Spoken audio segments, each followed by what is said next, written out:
मोदी जी इतना सारा कर रहे हो, हजारों करोड़ लगा रहे हो, तो वहां एक एयरपोर्ट भी बना देना।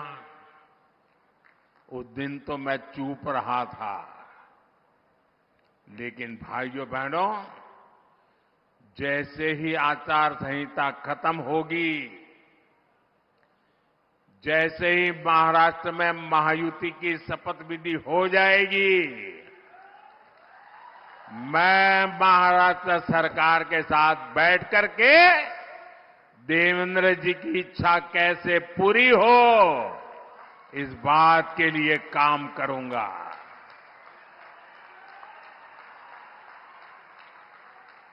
साथियों, हमारा ये धुले का क्षेत्र औद्योगिक विकास का गढ़ रहा है, और अभी देवेंद्र जी ने धुले का क्या बढ़िया वर्णन किया। देश में बहुत कम जिले हैं जिनको इतनी सारी सौगात एक ही इलाके में मिली होगी। ये टेक्सटाइल का भी बड़ा केंद्र है और मुंबई दिल्ली इंडस्ट्रियल कॉरिडोर से भी जुड़ा हुआ है। धुले की कनेक्टिविटी यहां के विकास के लिए बहुत जरूरी है। इसलिए धुले के इंफ्रास्ट्रक्चर और कनेक्टिविटी पर हजारों करोड़ रुपए खर्च किए जा रहे हैं। धुले सोलापुर हाईवे का काम जारी है। धुले इंदौर रेल मार्ग का काम स्वीकृत हो चुका है। इन सारी परियोजनाओं से यहां के युवाओं के लिए रोजगार के भी हजारों नए अवसर बने हैं। साथियों, महाराष्ट्र के किसानों को भी डबल इंजन सरकार में डबल फायदा मिला है। उन्हें पीएम किसान सम्मान निधि के 6,000 रुपये के साथ ही महायुति सरकार के नमो शेतकरी महासम्मान निधि के 6,000 रुपया अतिरिक्त मिलते हैं, यानी 12,000 रुपये की आर्थिक मदद मेरे महाराष्ट्र के किसान भाई बहनों के खाते में सीधी जाती है। अब एक कदम आगे बढ़ते हुए महायुति की सरकार ने इस राशि को 15,000 रुपये तक बढ़ाने की घोषणा की है। इसका बहुत बड़ा फायदा महाराष्ट्र के और मेरे धुले के किसानों को भी होगा। केंद्र सरकार ने पिछले 10 वर्षों में किसानों के लिए जो काम किए हैं, उनसे कांग्रेस के खोदे गए गड्ढों को भरने में काफी मदद मिली है। आज किसानों के पास फसल बीमा की सुरक्षा है। किसानों को सस्ती बिजली के लिए सोलर पंप दिए जा रहे हैं। किसान की फसलों की खरीदारी भी आज रिकॉर्ड स्तर पर हो रही है। फसलों पर एमएसपी के दाम भी लगातार बढ़ाए गए हैं। यही बीजेपी और महायुति का संकल्प भी है, और हमारा किसान खुशहाल हो और देश समृद्ध बने। साथियों, यहां धुले और आसपास के क्षेत्र में बड़ी संख्या में मेरे आदिवासी भाई बहन रहते हैं।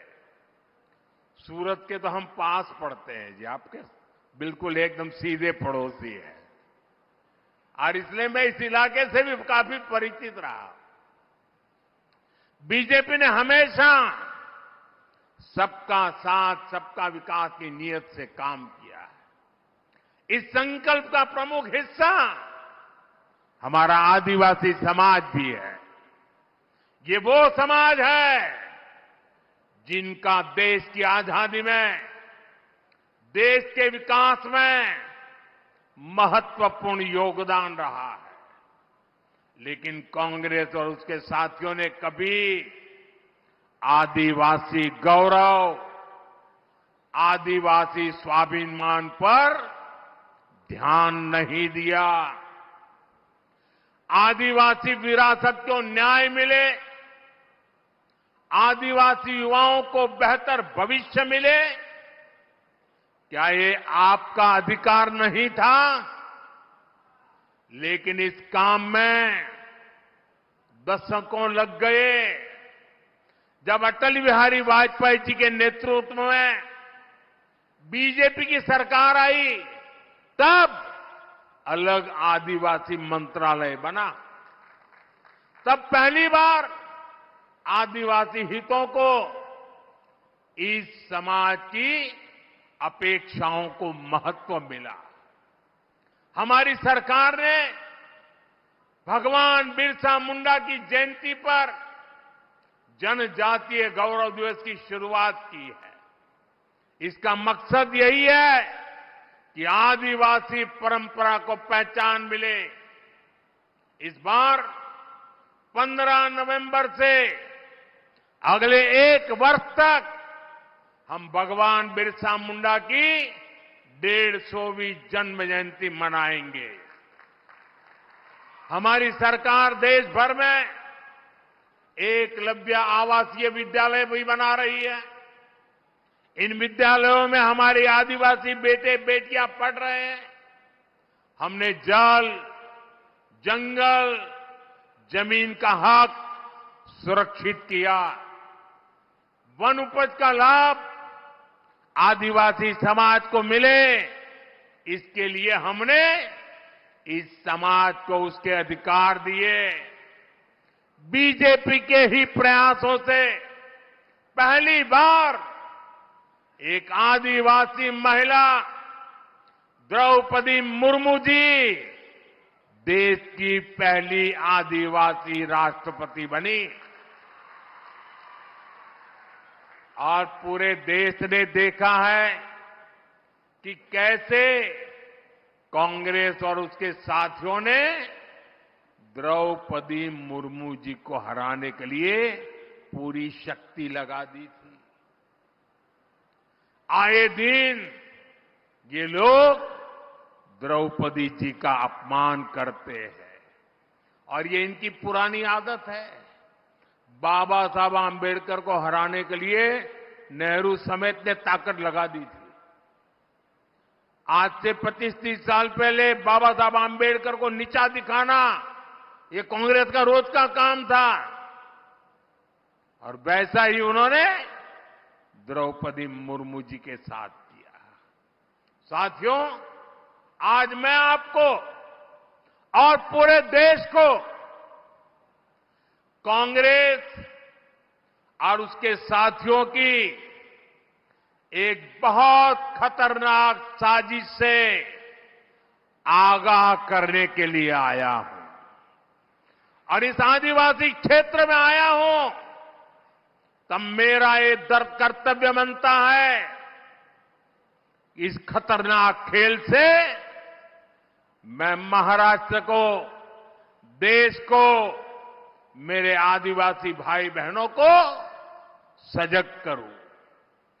कांग्रेस द्वारा एक जाति को दूसरी जाति से लड़ाने का खतरनाक खेल खेला जा रहा है और ये खेल इसलिए खेला जा रहा है क्योंकि कांग्रेस कभी दलितों, पिछड़ों, आदिवासियों को आगे बढ़ते नहीं देख सकती।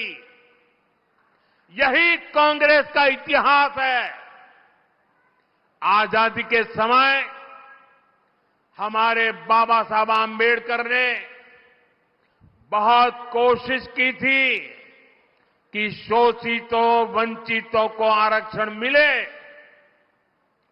लेकिन नेहरू जी अड़े हुए थे कि किसी भी कीमत पर दलितों, पिछड़ों, आदिवासियों को आरक्षण नहीं दिया जाएगा। बहुत मुश्किल से बाबा साहब दलितों और आदिवासियों के लिए आरक्षण का प्रावधान करा पाए, उनको लड़ाई लड़नी पड़ी। नेहरू जी के बाद इंदिरा जी आई, उन्होंने भी आरक्षण के खिलाफ ऐसा ही रवैया जारी रखा। उनका भी मकसद यही था कि किसी भी कीमत पर एससी, एसटी, ओबीसी को प्रतिनिधित्व न मिल पाए।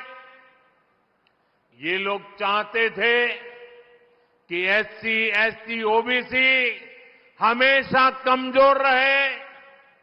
इंदिरा जी के बाद राजीव गांधी आए, उनकी भी सोच और अप्रोच अपने खानदान से अलग नहीं थी। राजीव गांधी ने भी ओबीसी आरक्षण का खुल करके विरोध किया था।